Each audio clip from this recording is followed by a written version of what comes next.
ನೋಡಿರಿ, ಎಲ್ಲರಿಗೂ ನಮಸ್ಕಾರ. ನಾನು ಬಸವಣ್ಣವರು ಹುಟ್ಟಿದ ಜನ್ಮಸ್ಥಳಕ್ಕೆ ಬಂದಿದ್ದೀನಿ, ಅವ್ರ ಮನೆಗೆ ಬಂದಿದ್ದೀನಿ. ಇದು ಹೊರಗಿಂದ ಗೇಟು. ಹೋದ ತಕ್ಷಣ 2 ನೃತ್ಯ ಶಿಲೆಗಳು ಸ್ವಾಗತ ಮಾಡ್ತಾವೆ ನಮಗೆ. ಬರ್ರಿ ಹೋಗೋಣ.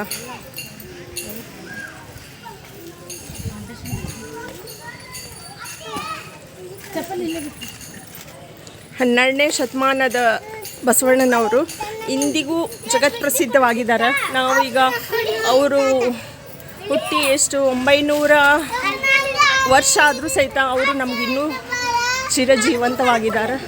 ಅವರ ತತ್ವಗಳನ್ನು ನಾವು ಇಂದು ಪಾಲನೆ ಮಾಡ್ತೀವಿ.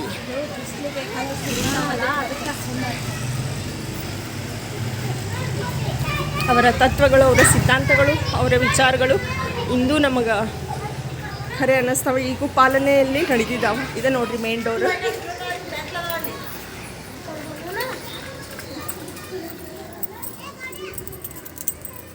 ನೋಡ್ರಿ ಬಸವಣ್ಣವ್ರದ್ದು ಮನೆ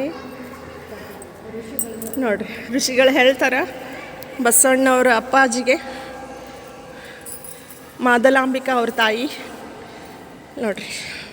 ಮಾದರಸ ಅವರು ಗುರುಗಳು ಹೇಳ್ತಾರೆ, ನಿಮ್ಮ ಮಗ ಬಹಳ ದೇವರ ಆಶೀರ್ವಾದದಿಂದ ಹುಟ್ಟಿದಾನ ಅಂತ ಹೇಳಿ ಹೇಳ್ತಾರೆ. ಅವಾಗಿಂದ ಮೋಸ್ಟ್ಲಿ ತೊಟ್ಲ ಇರಬೇಕಿದ್ದು ಅನ್ನಿಸ್ತದೆ ನಂಗೆ. ಇಲ್ಲಿ ನೋಡ್ರಿ ಕನ್ನಡದವಾಗ ಬರೆದಿದ್ದಾರೆ. ತಾಯಿ ಮಾದಲಾಂಬಿಕೆ ನವಜಾತ ಶಿಶು ಬಸವನನ್ನು ಪತಿ ಮಾದರಾಜನ ಸಮ್ಮುಖದಲ್ಲಿ ಇದೇ ಸ್ಥಳದಲ್ಲಿದ್ದ ಅವರ ಸ್ವಗೃಹದಲ್ಲೇ ಮನೆತನದ ಗುರುಗಳಿಗೆ ತೋರಿಸಿ ಆಶೀರ್ವಾದ ಪಡೆಯುತ್ತಿರುವುದು. ಐತಿಹಾಸಿಕ ಪೌರಾಣಿಕ ಪುರಾವೆಗಳ ಅನುಸಾರ ಬಸವಣ್ಣನವರು ಅತ್ಯಂತ ಶುಭ ದಿನವಾದ ಅಕ್ಷಯ ತೃತೀಯದಂದು ಜನಿಸಿದ್ದು ಖಚಿತಪಟ್ಟಿದೆ. ನೋಡಿರಿ, ಅವ್ರು ಅದಕ್ಕೆ ನಾವು ಬಸವಣ್ಣ ಹುಟ್ಟಿದ್ದಿನ ಅಕ್ಷಯ ತೃತೀಯ ಈಗೂ ಮಾಡ್ತೀವಿ. ಎಷ್ಟು ಖುಷಿ ಆಯ್ತು ನಮಗೆ.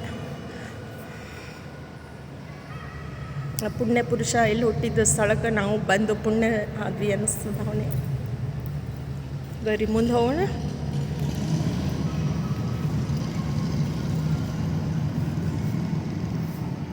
ನೋಡ್ರಿ, ಪರಮ ಶಿವಭಕ್ತಿಯಾದ ಮಾದಲಾಂಬಿಕೆ ಅಂದ್ರೆ ಬಸವಣ್ಣನವ್ರ ತಾಯಿ.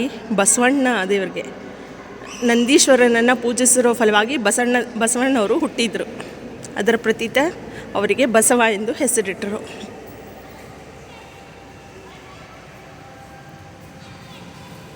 ಅದಕ್ಕೆ ಈ ಬಸವಣ್ಣ ದೇವ್ರ ಗುಡಿಯಾಗ ಇದು ನಂದಿ ಅದಲ್ಲ, ಅವ್ರಿಗೆ ನಡ್ಕೊಂಡಿಂದ ಅದು ಬಸವಣ್ಣವ್ರು ಹುಟ್ಟಿದ್ದಾರೆ.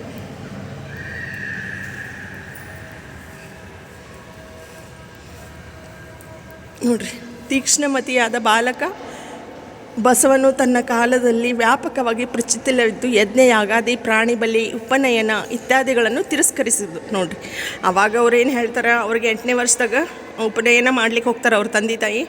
ಅವಾಗ ಹೇಳ್ತಾರೆ, ನಮ್ಮ ಸಹೋದರಿಗೆ ನಾಗಲಾಂಬಿಕಾ, ನಮ್ಮ ನಾಗಮ್ಮ ಅಂತ ಅವ್ರ ತಂಗಿ ಹೆಸರು, ಅಕ್ಕನ ಹೆಸರು ನಮ್ಗೆ ಅವ್ರಿಗೆ ಮಾಡಿದ್ರಿ ಅಂತ ಕೇಳ್ತಾರೆ. ಇಲ್ಲ, ಇದು ಗಂಡಸ್ರಿಗಷ್ಟೇ ಅಂಥೇಳಿ ಹೇಳ್ತಾರೆ ಅವ್ರ ತಂದೆಯವರು. ನಮ್ಮ ಧರ್ಮದಲ್ಲಿ ಬರೀ ಗಂಡಸ್ರಿಗಷ್ಟೇ. ಅವಾಗೇ ಅವರು ಲಿಂಗ ಭೇದವನ್ನು ಅವಾಗ ಅವರು ಅಪೋಸ್ ಮಾಡಿದ್ರು. ನೋಡ್ರಿ, ಅದು ನೋಡ್ರಿ, ಪ್ರಾಣಿ ಬಲಿ, ಯಜ್ಞ, ಯಾಗಾದಿಗಳನ್ನು ಮಾಡುವುದು ಇಲ್ಲೇ ಅಪೋಸ್ ಮಾಡೋದನ್ನು ತೋರಿಸಿದ್ದಾರೆ ಚಿತ್ರ. ಅವ್ರು ಹೇಳ್ತಾರೆ, ನಮ್ಮ ನಾಗಮ್ಮ ಅವ್ರಿಗೆ ಸಹೋದರಿಗೆ ಇಲ್ಲದ ಸಂಸ್ಕಾರ ನನಗೆ ಯಾಕೆ ಅಂತ ಕೇಳ್ತಾರೆ ಅವರು. ನೋಡ್ರಿ, ಕ್ರಾಂತಿ ವಿಚಾರ ಮತ್ತು ನಡತೆಗಳಿಗಾಗಿ ಸ್ಥಳೀಯರಿಂದ ಭ್ರಷ್ಟಿತಗೊಳ್ತಾರೆ ಅವರು. ಇದೆಲ್ಲ ವಿಚಾರ ನೋಡಿ ಅವರು ಅಲ್ಲಿ ಇದ್ದ ಜನ ಎಲ್ಲ ಈ ಹುಡುಗ ನಮ್ಮ ಧರ್ಮಕ್ಕೆ ಒಳ್ಳೇದು ಮಾಡೋದಿಲ್ಲ ಅಂಥೇಳಿ ಅವ್ರಿಗೆ ಅಪೋಸ್ ಮಾಡ್ಲಿಕ್ಕೆ ಚಾಲೂ ಮಾಡ್ತಾರೆ. ಆವಾಗ ಅವರು ಈ ಅಗ್ರಹಾರವನ್ನು ಸ್ವ ಇಚ್ಛೆಯಿಂದ ಬಿಟ್ಟು ಅವರು ಕೂಡಲ ಸಂಗಮದತ್ತ ಹೋಗ್ತಾರೆ.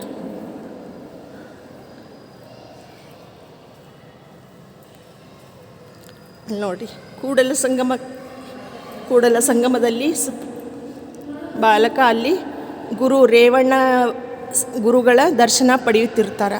ಅಲ್ಲಿ ಗುರುಗಳ ದರ್ಶನ ಪಡೆದು ಅಲ್ಲಿ ಅವರು ಹೆಚ್ಚಿನ ವಿದ್ಯಾಭ್ಯಾಸವನ್ನು ಪ್ರಾರಂಭ ಮಾಡ್ತಾರೆ.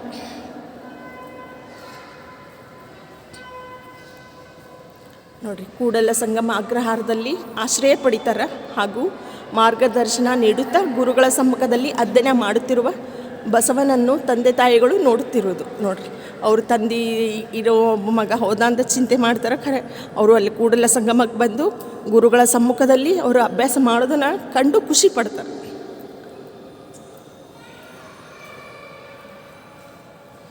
ನೋಡ್ರಿ, ಇಲ್ಲೇ ಬಸವಣ್ಣವರು ತಾರುಣ್ಯದಲ್ಲಿ ಯಂಗ್ ಏಜಿಗೆ ಬಂದಾಗ ಈ ಥರ ಕಾಣಿಸ್ತಿರ್ತಾರೆ.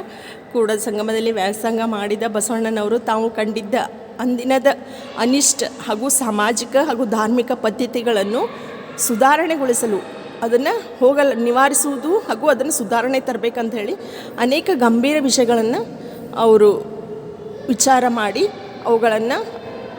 ಅವುಗಳ ವಿರುದ್ಧ ಹೋರಾಡ್ತಾರೆ.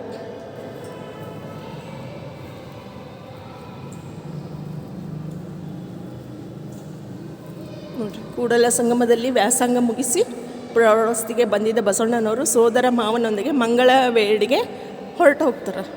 ಅಲ್ಲಿ ಅವರು ಅಧ್ಯಯನ ಮುಗಿಸಿದ ನಂತರ ಅವರು ಮಂಗಳವೇಡಿಗೆ ಹೋಗಿ ಅವ್ರ ಮಾವನೊಂದಿಗೆ, ಅಂದ್ರೆ ಅವ್ರ ತಾಯಿ ಊರದು ಮಂಗಳವೇಡಿ, ಅಲ್ಲಿ ಹೋಗಿ ಅವರು ರಾಜನ ಆಶ್ರಯದಲ್ಲಿ ಕೆಲಸ ಮಾಡಲಿಕ್ಕೆ ಚಾಲೂ ಮಾಡ್ತಾರೆ.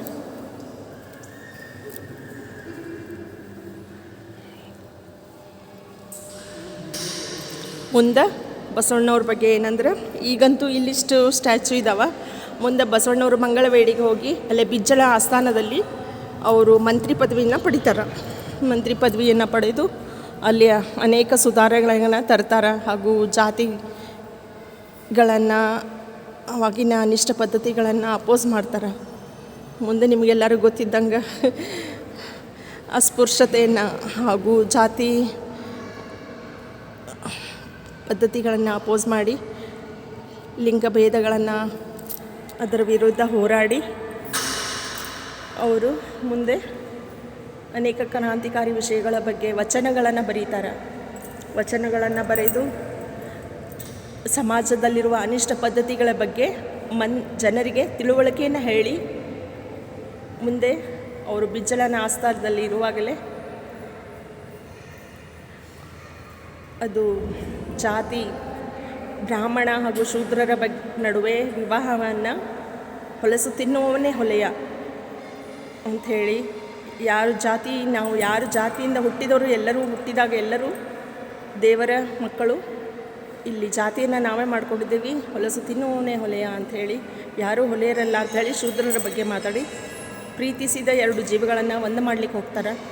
ಆವಾಗ ಬಿಜ್ಜಳ ಮಹಾರಾಜಗೆ ಮಂದಿ ಹೇಳ್ತಾರೆ, ಇಲ್ಲ ಇವರೆಲ್ಲ ಜಗತ್ ಪ್ರಸಿದ್ಧ ಆಗ್ತಾರೆ, ಅವರು ರಾಜ ನಿನ್ಕಿಂತ ಅವರು ಜಗತ್ ಪ್ರಸಿದ್ಧಿ ಆಗಿದ್ದಾರೆ, ಇನ್ನು ಅವರ ಮುಂದೆ ರಾಜ ಆಗ್ತಾರ ಅಂಥೇಳಿ ಅವ್ರಿಗೆ ಕಿವಿ ತುಂಬ್ತಾರೆ.